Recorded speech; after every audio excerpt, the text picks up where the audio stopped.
Pourquoi tu me fais ça, mon frère? Tu as choisi ce chemin. Les histoires de Tommy Kive. Dans la grande ville, tout le monde connaissait le nom de Malik. Il était jeune, élégant, toujours bien habillé, et surtout très riche. On disait qu'il avait réussi en quelques années seulement. Villa, voiture de luxe, voyage, rien ne lui manquait. Beaucoup l'admiraient, d'autres l'enviaient. Mais personne ne savait vraiment comment il avait fait fortune. Malik venait pourtant d'un quartier pauvre. Enfant, il avait connu la faim, les humiliations et les nuits sans sommeil. Il avait vu sa mère souffrir, travailler dur pour presque rien. Cette enfance difficile avait laissé une blessure profonde en lui. Très tôt, Malik s'était juré une chose, plus jamais il ne serait pauvre. Peu importe le prix. En grandissant, il comprit vite qu'il n'était pas brillant à l'école. Pas de diplôme, pas de relations puissantes. Mais il avait autre chose, une grande intelligence, une capacité à observer, à écouter, et surtout une ambition sans limite. Il voulait tout, et il le voulait vite. Un soir, alors qu'il traversait une période très difficile, Malik fit une rencontre étrange. Un homme âgé, bien habillé, au regard profond, l'aborda calmement. Il semblait tout savoir de lui. Son passé. Ses rêves. Ses peurs. L'homme lui parla d'opportunités cachées, de richesses que peu osaient chercher. Au début, Malik ne comprenait pas. Puis les mots devinrent plus clairs. Il existait, selon cet homme, des chemins interdits. Des pactes anciens. Des moyens rapides d'obtenir richesse et pouvoir. Mais chaque richesse avait un prix. Malik hésita. Il pensa à sa mère, à sa vie misérable, à ses rêves brisés. Puis il accepta d'écouter. L'homme lui donna une adresse et une seule consigne, venir seul, de nuit. Cette nuit-là, Malik franchit une porte dont il ne reviendrait jamais vraiment. Ce qu'il vit, ce qu'il entendit, resta gravé dans son esprit. On lui proposa un marché. De l'argent. Beaucoup d'argent. Une influence immense. Mais en échange, il devrait fournir ce que l'argent normal ne pouvait acheter. Malik signa. Sans lire tous les détails. Convaincu qu'il était plus malin que les autres. Quelques mois plus tard, sa vie changea brutalement. Les affaires marchaient toutes seules. L'argent coulait comme un fleuve. Les gens le respectaient. Les portes s'ouvraient devant lui. Malik souriait. Il pensait avoir gagné. Il ignorait encore que chaque fortune bâtie sur le sang finit toujours par réclamer son dû. Avec le temps, Malik devint l'un des hommes les plus influents de la ville. Il finançait des projets, aidait certains pauvres, apparaissait comme un bienfaiteur. Les gens le bénissaient sans savoir d'où venait réellement sa richesse. Plus il donnait, plus son pouvoir grandissait. Mais derrière les murs de ces villas luxueuses, une autre réalité existait. Malik recevait parfois des visites nocturnes. Des hommes silencieux. Des regards lourds. Il ne parlait presque jamais. Il venait rappeler les termes du pacte. Au début, Malik ne comprenait pas tout. Il pensait qu'il s'agissait de simples rituels symboliques. Mais peu à peu, il réalisa la vérité. Ce qu'on lui demandait n'était pas symbolique. C'était réel. Terriblement réel. Des personnes disparaissaient. Des histoires étranges circulaient. Des gens malades soudainement. Des morts inexpliquées. Malik fermait les yeux. Il se répétait que ce n'était pas sa faute. Qu'il ne faisait qu'obéir. Qu'il n'avait pas le choix. La nuit, pourtant, le sommeil le fuyait. Il faisait des cauchemars. Il voyait des visages sans yeux. Des mains qui l'attrapaient. Des voix qui murmuraient son nom.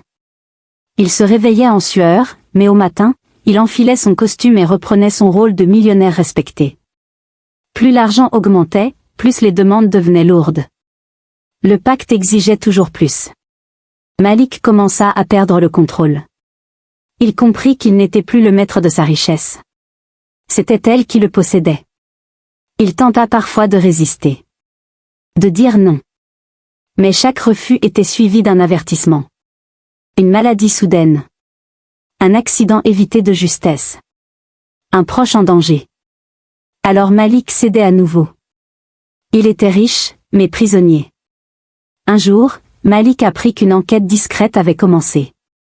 Des personnes cherchaient à comprendre l'origine de certaines disparitions. Pour la première fois, la peur dépassa l'orgueil. Malik sentit que la fin approchait. Il voulut arrêter. Rompre le pacte. Mais on lui rappela une vérité terrible, on ne quitte pas ce genre de contrat vivant. Les signes devinrent de plus en plus clairs. Malik perdit l'appétit. Son corps s'affaiblissait. Malgré les médecins, personne ne trouvait la cause. Son visage, autrefois rayonnant, devint pâle. Ses yeux cernés trahissaient ses nuits sans repos.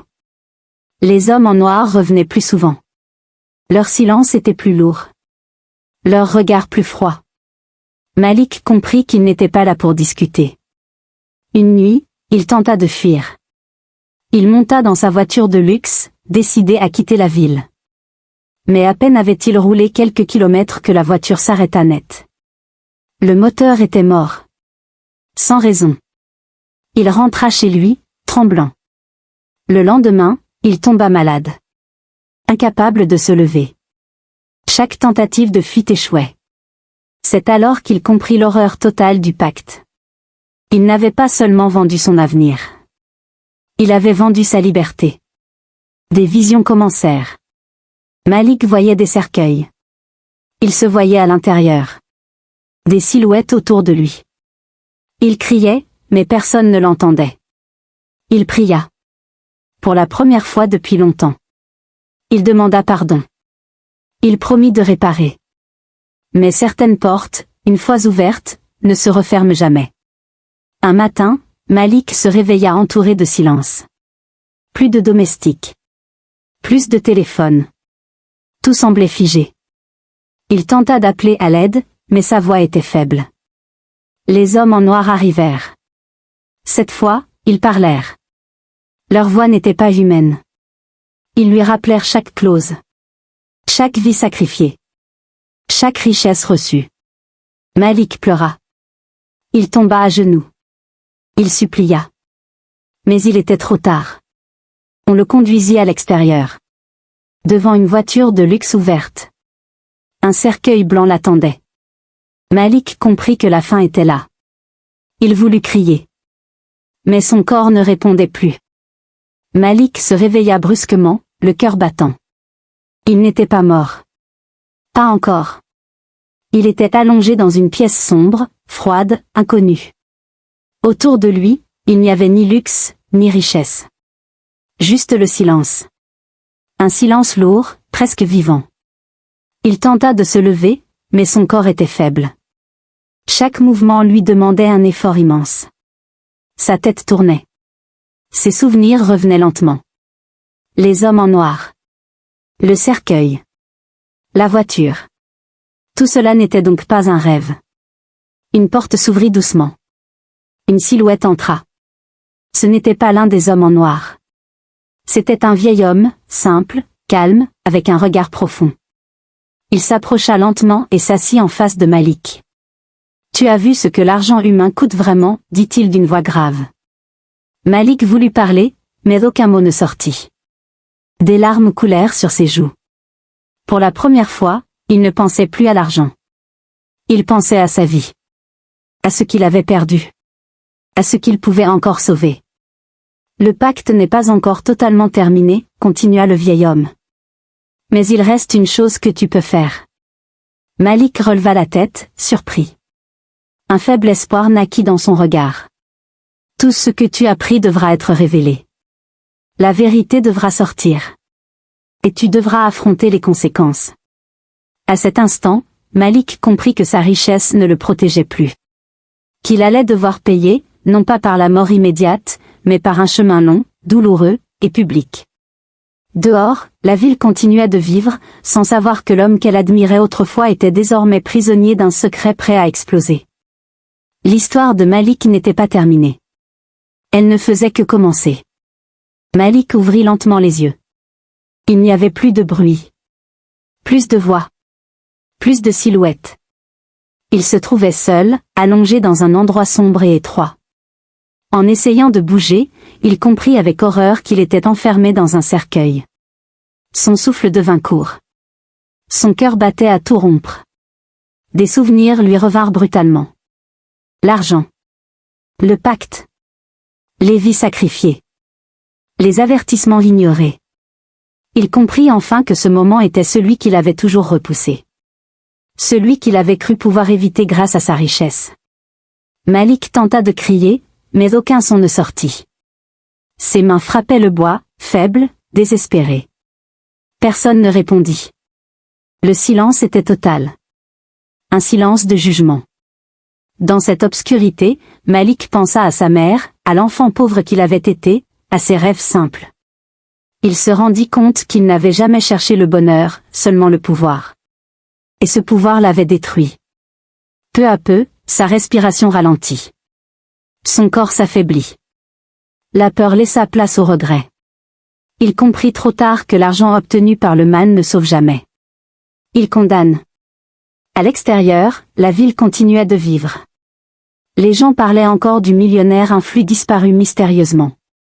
Certains disaient qu'il avait fui. D'autres parlaient d'un complot. Mais la vérité resta cachée, enfouie avec lui. Malik, l'homme que tout le monde admirait, disparut sans trace, sans honneur, sans richesse. Son histoire resta comme un avertissement silencieux. La richesse facile a toujours un prix. Et l'argent humain exige toujours une fin. Alors abonne-toi à la chaîne Tommy Kiv et rejoins cette communauté d'histoires fortes. Active la cloche pour les prochaines.